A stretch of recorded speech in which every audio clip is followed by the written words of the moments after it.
Nah, saya masuk ke bab berikutnya, yaitu pemberontakan PKI di Madiun pada 1948 ya. Pisau Hatta memotong pengaruh komunisme.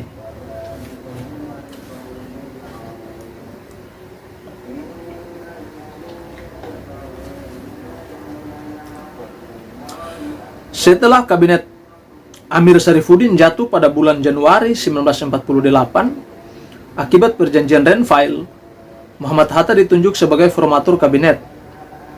Hatta mengajak Partai Masyumi, PNI, dan sayap kiri untuk bersama-sama membentuk kabinet koalisi dengan wakil-wakil berimbang.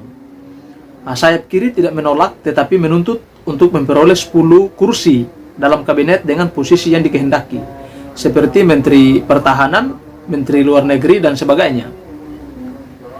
Tuntutan ini ditolak karena Hatta hanya menawarkan 4 kursi kepada sayap kiri. Tawaran Hatta tidak disetujui mereka, akhirnya Hatta menyusun kabinetnya tanpa sayap kiri.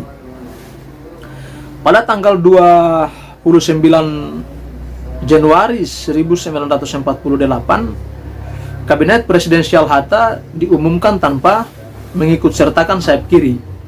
Namun ada 2 tokoh sayap kiri dan Sobsi, yaitu Supeno dan Kusnan, yang duduk dalam kabinet sebagai pribadi. Pada tanggal 3 Februari 1948, kabinet ini dilantik oleh presiden. Program kabinet singkat dan sederhana. Pertama, menyelenggarakan persetujuan Renville. Kedua, mempercepat terbentuknya negara Indonesia Serikat. Ketiga, rasionalisasi. Dan keempat, pembangunan. Tugas yang dihadapi kabinet ini sangat berat karena warisan kabinet sebelumnya, sehingga harus bertindak tegas menghadapi setiap masalah berat yang muncul.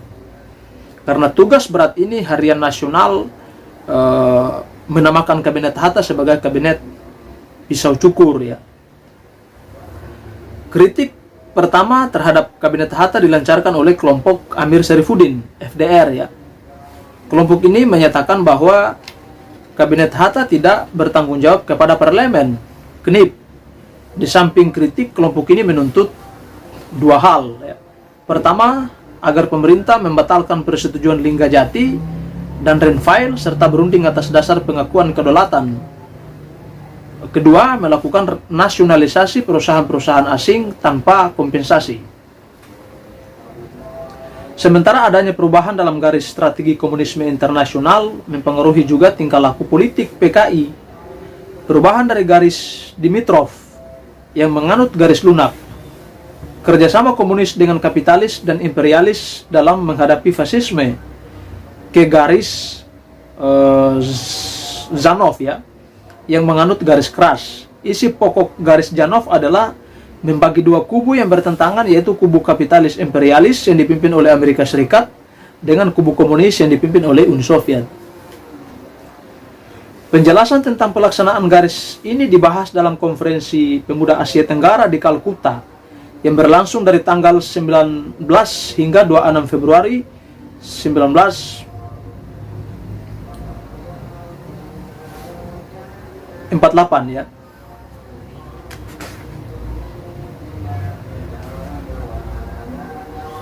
Pada konferensi tersebut, Indonesia diwakili oleh 2 orang kader PKI, yaitu Suritno dan Francisca Fangidai.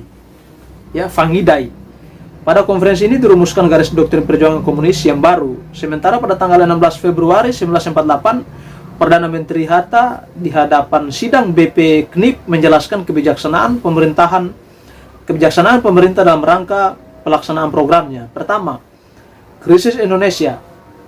Krisis Indonesia Belanda akan diselesaikan atas dasar persetujuan Renville. Kedua, usaha untuk mempertahankan Republik Indonesia diubah menjadi usaha pembentukan negara Indonesia Serikat. Dan kita, RI, akan memberikan beberapa hak untuk pemerintah sementara. Kemudian rasionalisasi ke dalam kerangka pentingnya penyaluran tenaga-tenaga produktif ke bidang masing-masing. Kemudian rasionalisasi angkatan perang akan dilaksanakan karena di bidang ini banyak tenaga tidak produktif. Mosi Baharudin yang telah diterima oleh KNIP akan dilaksanakan dan akan dibentuk sistem satu komando tentara. Mereka yang terkena rasionalisasi akan dijamin dan akan disalurkan oleh Kementerian Pembangunan dan Pemuda.